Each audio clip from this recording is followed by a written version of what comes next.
Music is the answer. Sweet music is the way. Gospel, jazz, R&B touches you every day. Talk about how it moves you differently day to day. It's the R&B Bistro. Letting music have its way.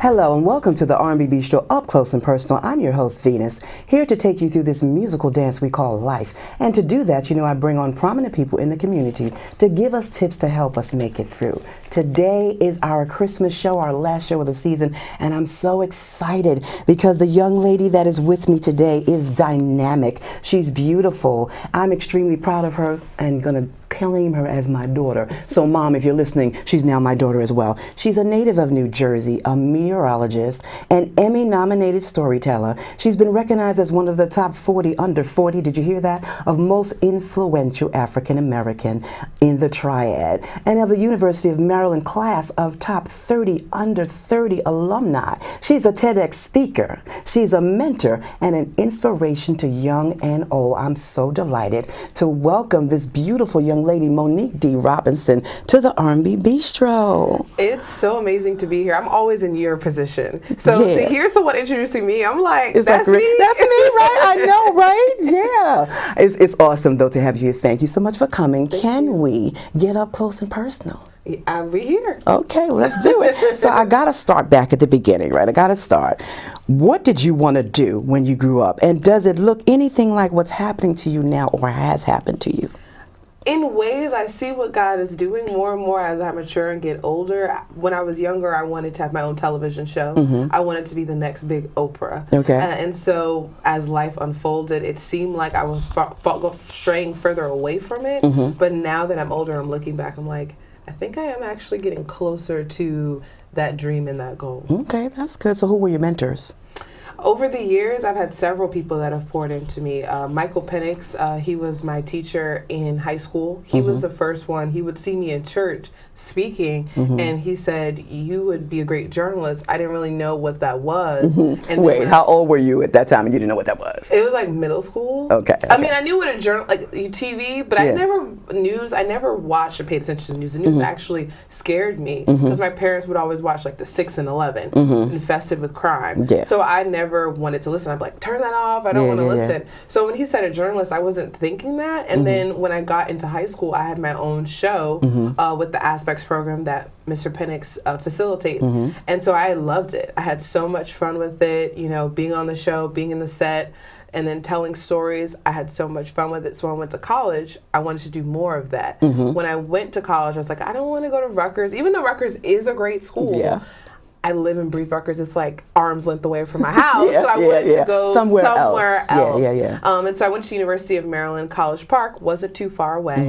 And when I was there, my journalism professor, he told me that he saw no potential in me. Really? I'm so glad you listened to him. Well, at first, though, you're a young student and you're fired up. Like, this is what I want to do. I'm excited. I'm in college. I was already adjusting to the new area. I'm from Jersey. Breathe Jersey, bagel place, pizza places, First Baptist. So going there, it was like, I don't have none of that. Right. So to have the experience that in addition to a teacher telling me you're not good. So let's pause there for a minute. Did he tell you why? It was some work that I did, and it was a story I had did, and it was just like... One story? Yeah. Okay. And, I mean, but it's one story, but when you're at a low point, one small thing that someone could do or say could really make you question life. You're right. So for me, I was like, I don't ever quit anything. So I was at a point of, do I leave school and say I want to do something else? Or, do I go back to Rutgers? Do I stay here? And so I decided to suck it out another semester, and I ended up signing up for a weather course. And when I was learning about the weather, I said, well, I don't have to say goodbye to journalism. I could just learn about meteorology, and that could be my way in. And it actually ended up being really good. So that's not average that we want to do the weather, right? Okay, because there's a lot of science that goes on in that. So let's go there. So you're the first student to seek a dual degree in broadcast journalism. And let me see if I say this right. Atomic and oceanic science? Atmospheric. Atmospheric. And oceanic science. It's just a fancy way of saying meteorology. Yeah. Anyway, that was kind of tough, I'm sure, to do those both at the same time. So how'd you master that? I was going from shooting a news story with my own equipment. So I had my camera, my tripod in the morning, and then I'd be going to a physics lecture in the afternoon with my equipment across campus. So, I mean, I've taken Physics 1, Physics 2, Physics 3, I mean, Calculus 1, 2, 3, stats, some biology, chemistry for sure. So I've taken all of those sciences in addition to just learning about storytelling. But I think the fundamentals of storytelling are pretty simple. You just have to be able to listen. And when you have curiosity of what I'm saying as you're listening to me, you're a master of it yourself. As you listen, you just ask more questions. Ask more questions, yeah. I'm in awe. So how did you stay focused? And did you ever want to give up besides that time when he said to you, I don't see a future for you? There's many times I wanted to give up. Through especially my more recent experience, I've really evolved from wearing wigs and all of that to wearing my natural hair. Oh, I want to get into that stuff. Go ahead. I was working in North Carolina for both of my first jobs. So I was in the South. And although we've evolved being 2022, almost 2023, unfortunately, a lot of America has not. And so being a black woman was also very challenging being on television. And it's roughly 2% of meteorologists are African American. And women, the number dwindles, and that's 2%. So we're talking a very small margin. So for a lot of people, seeing me on a television is like, what is she doing? You know? Now here, a lot of people see Janice Huff, who is one of my mentors, but, you know, other parts of the country don't see Janice Huff. And even then, she's one woman. So let me ask you this, because this has been plaguing me every time I watched TV. And I specifically look at the weather, women, men, whatever, but women specifically. And I don't know whether it was because I knew about you or whether they just fascinated me as I saw more and more black women. Is there a dress code that they have to wear? No, because to me it looks like everyone is basically hourglass figured in the same type of dresses, short sleeve, great arms, blah, blah, blah, blah. And so I had a debate with a friend of mine because he's like, no, on this channel, I don't care what he says. I want to hear. I said, I'm asking her. Well, actually, you're right. I think it depends on where you work in the market. So like the higher markets, I know I interned in DC because that was closest to University of Maryland. So I work with a lot of the DC stations, and some of them have like a style guide where they want their anchors to dress a certain style. So you may see a certain style dress or maybe a certain length or a flare or whatever, that they have a strict guideline for certain stations. My particular stations that I've worked at, that wasn't in their budget. They were kind of just like, as long as you look good, wear what you want. Right, Okay. right. But it depends. Certain stations have a higher caliber of what they want their talent to look like. Well, I feel vindicated because I was watching that and I said, there has to be something. Now let's go to the hair, because there's always a stipulation about black women and their hair. Yeah. And when I was reading your story, I was amazed to hear how you felt about that and how you didn't feel. So tell us a little bit about that. So when I was in my first station, just getting my first job, I had to wait. Like, I had graduated from college. Rewind a little bit. So I was that first pioneer student to dual degree. And because I was the first, we didn't have a green screen that I could go and do the weather. So I had to create it. I went to the fabric store, got some green fabric, just started putting up my apartment kitchen. I would post it on YouTube. I love it. And I was flying across the country for jobs, and I'm thinking, like, I'm going to get one before I leave. I'm going Mississippi, I'm going Virginia, I'm going everywhere. Graduation day comes and goes, and I still don't have a job. So at that point, it was kind of like, in order for me to get one, I need to make sure I'm just following all the rules. You know, I'm trying to get in the door. So I'm talking to mentors. I'm just reaching out to people, what should I do? And people, I never had my natural hair out, but it was kind of like, you need to have this look. You know, it was very about your look. And so I just stuck to the wigs because that was what I thought would work. But when I was working in my first job in North Carolina, it's so hard to find a hairdresser. I had to just, do a wig. And as soon as I get off work, I was ripping that thing. Yeah. It was just too I cracked up when I read that. Yeah. Humid, I was like, this is just too much. Yeah. So after I had left that job, it was COVID. I didn't know I wouldn't be working for a year, probably break that down a little bit. But in that time frame, I'm home applying to jobs. I'm like, I'm gonna just wear my natural hair. Like, why do I need to wear a wig if I'm at home and I'm not working anyway? And so it came to a point where I really started to fall in love with my natural hair. I was able to like, beautiful. Thank you. People put on wigs that look like your natural hair. Okay. Wow. Yeah. So let's double back. I'm gonna go back to where I was asking you about focus and. If someone gets overwhelmed, like you said you were a bit overwhelmed with stuff, what kind of advice would you give them if they were overwhelmed and wanted to give up? I think the key is finding the root of the source of your stress. You know, taking time, maybe it's being in isolation or finding a trusted resource that can really help guide you into what is really stressing you. And then once you figure that out, finding a way to, you know, overcome that stress, whether it's maybe you have to change the way you're doing things, maybe it's you're not hanging out with a certain friend group, you know, whatever it is that's the source of that stress, finding the source, because a lot of times what we do in life, we do a lot of band-aid work versus actual root work. So you need to find the root cause of your stress so then you can overcome. You put doctor in your, you know, your experience. My mom, please do not say that again. Okay, listen, I told you I was taking on the mom role. Now let's talk about this Emmy-nominated Storyteller series, Mo on the Go. Yes. How'd that come about? Did you create it, or was it your idea, or how'd that come about? So prior to, I wasn't working for that whole year, and during that time when I wasn't working, I started my own nonprofit where I love speaking to students. I love doing outreach, and I'm so well connected with other Black meteorologists that I said, let me start doing a conferences, kind of virtual conferences where I would reach out to high schools, middle schools, whatever. If they want to come on, ask the meteorologist questions, we'll do these virtual panels. So before I was hired for my job, my boss had saw that work and she was inspired and she liked what I was doing. And she said, if there's a way we can tie that in to what your job role here, in addition to you doing weather, there's a way we can do that. And so we've had some ongoing discussions on how we were able to do it, and we fine-tuned it to being a series where I would interview women across the area that were in fields of science, technology, engineering, and math, but not in a traditional sense where you immediately think of it, maybe your head goes to a textbook. But I was talking to pilots, I was talking to... Yeah, I saw that was really good. And it's Emmy nominated now, so how does that feel? It's wild. Yeah. It's really wild. I think it's a part of my faith where I know that when you asked me previously, am I leaning towards that more? More and more, God is showing me that my storytelling, what I wanted to do, my calling. Really your path. Yeah. So that brings us to TED Talk. How'd that happen quickly? Tell us how that happened. I love motivational speaking. And so when I saw the opportunity to do a TED Talk in the Greensboro area, as soon as I saw it, I was like, I got to apply for it. I got to do it. And so you have to apply for it, and is it everywhere? Well, tell people what TED Talk is for those who may not know. Essentially, TED Talks are small ideas that you're given the platform to share your idea to help people think a little bit differently.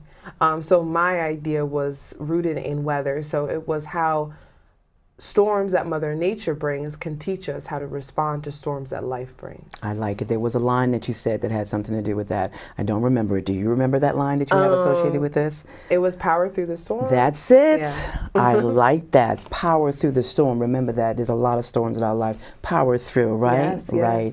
Okie dokie. So that was a good experience for you? Yeah, it was amazing. It hasn't been released yet on YouTube, but when it does, if you follow me, I'll be sure to share that. Absolutely. So you left Greensboro, North Carolina as the weather person, is that how it's said? WFMY News. Why was that?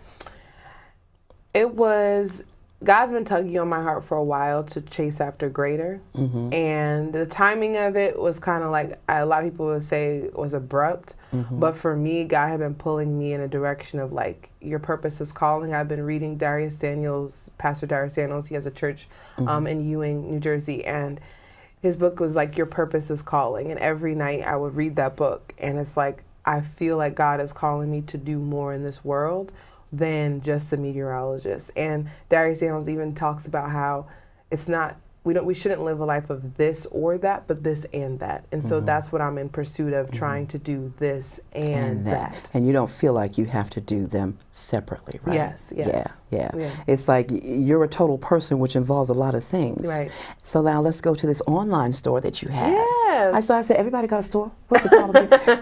Tell us about that. How'd that come about? This is one of I was looking my at that. items here. Pretty and professional meteorologist. Yes, so true. And this is clear because a lot of times as viewers will come for women oftentimes and not value us in the same way that they see the men. And so for me, I want to make it very clear that yes, I'm pretty, but I'm also professional. That's right. And meteorologists have the science to back it up as well. I'm pretty, but I have a brain. Yes. And it works. Yes. Don't get it twisted. Yes.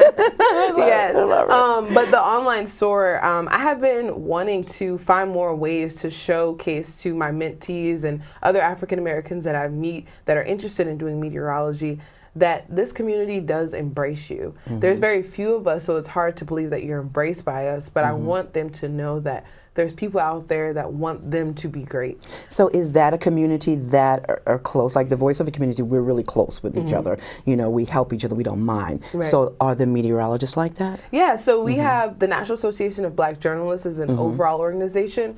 We just established, I was part of the inaugural board for the weather and climate group under that subsection. So we've established like a group of people. We come together to support other African Americans and minorities in weather industries. So whether you're a meteorologist or a climate enthusiast or anything of that sort, we support you. I love it. I got two that I'm going to skip because I don't want to miss out on the what I call a Bistro Rapid Mix. And I'm just going to throw 3 off-the-wall questions out to you. Okay. And you just answer them. Now, I usually mess it up. It's supposed to go like this, but I usually mess it up. So hopefully, I'm waiting for a show where I don't mess it up. Anyway, so it started out as a music show, so I got to bring some music in here. What song would describe your life at this moment? Never would have made it. Look at that. She's right on it. I like that, okay? If you were stranded on an island, what would you hope you had with you? I don't know why my brain is saying cocoa butter, and I don't even know why, but you said to answer quickly, and that's the only thing, that was the first thing that popped up in my mind. I have no clue why. I just said cocoa butter. I don't have an explanation. Well, if it's sunny, you don't want to get dry skin, so I guess you can rub the cocoa butter on to keep your complexion as beautiful as it is, right? Thank you. Yes. Cocoa Great butter. explanation. Okay. Yeah, I guess that was that thinking quick for me. Whatever, cocoa butter. All right, now here's another one. I'm my best when? I'm well rested. That's good. My fiance would agree. Yeah.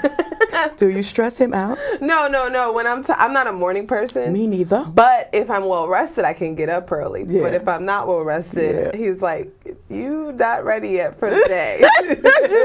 I'm not a morning person. Me neither. All right, I'm gonna double back. So, what's one thing that you can tell us that no one will believe about you? Oh, that no one will believe about me. That's definitely not going to be a quick one. That's okay. That no one would believe about me.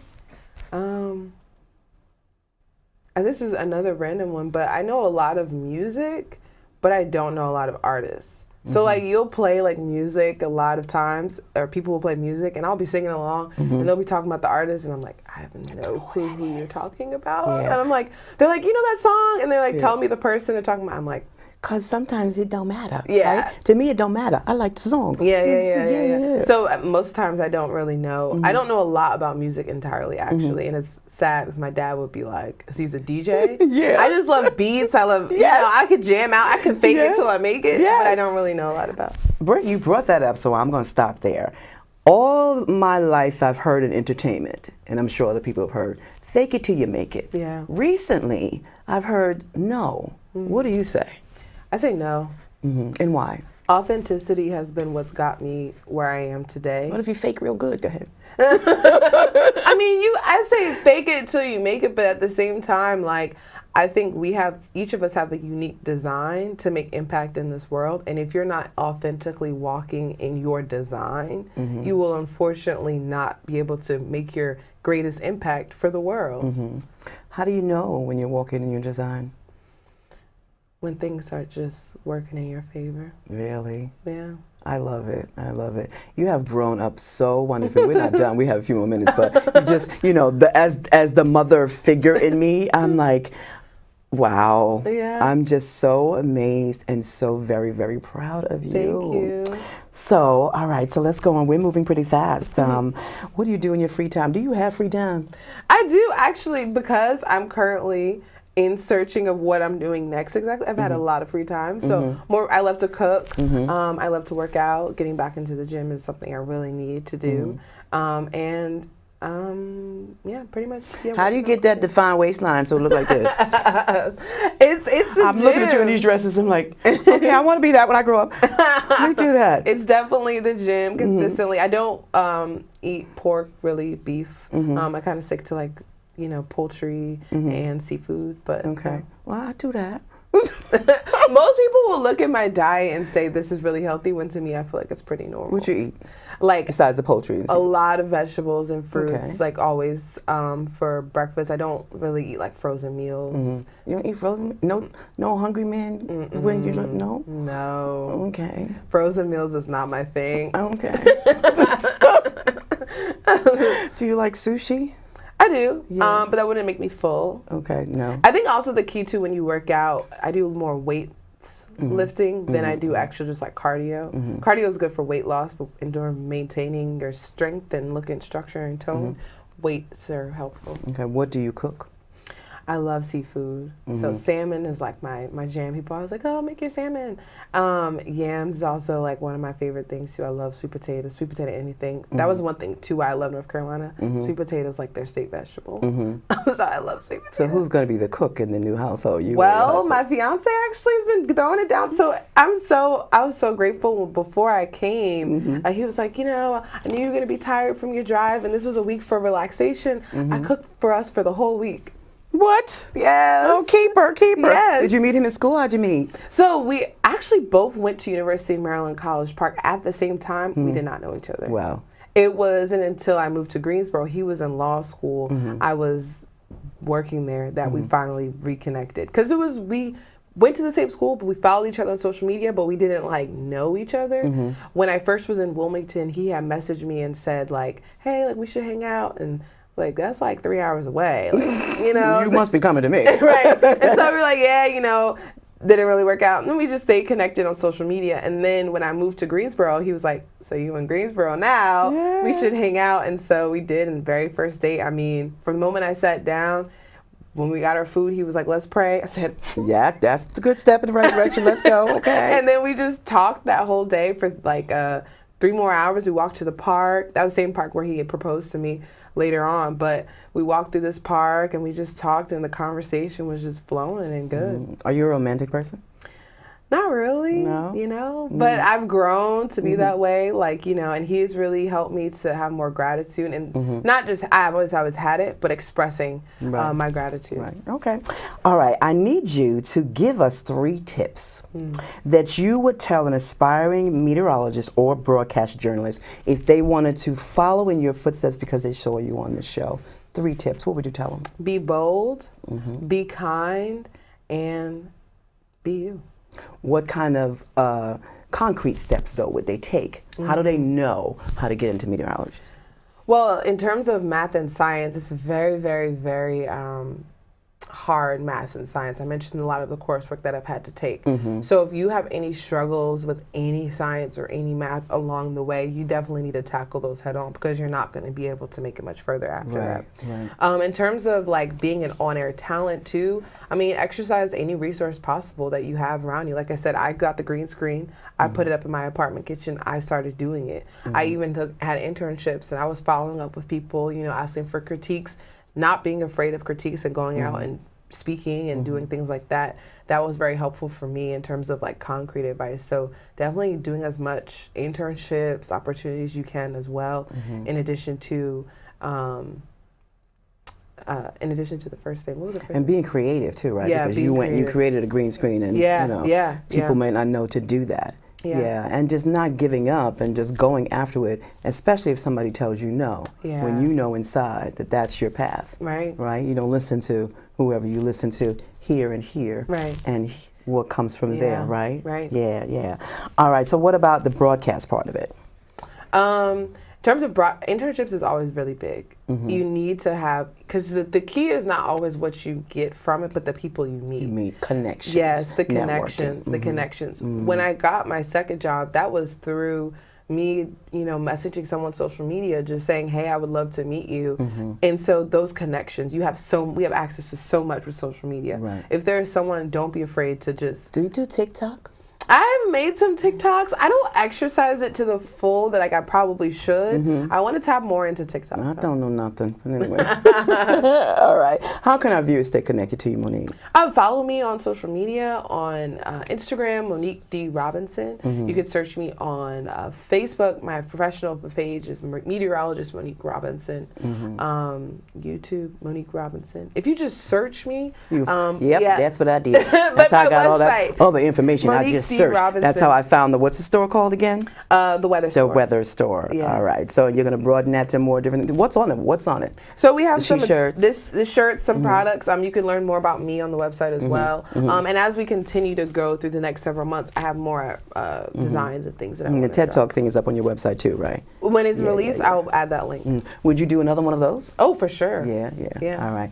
Thank you so much for coming. It has been a pleasure chatting with you and letting the world get to know you. You come back again as you do bigger and better things? Yes. All right then. This has been the R&B Bistro Up Close and Personal with Venus. So glad that you have been with us this whole year through. Merry Christmas, Happy Holidays to you. Oh, I forgot to tell you, I wrote this book. It's called Shades of Love, and it's 25 poems about love, the ups and the downs, the ins and the outs, the did she say that, erotic, non-erotic, all kinds of stuff, crying, everything, but it's a wonderful book. It's a great gift. So be sure to pick up a copy.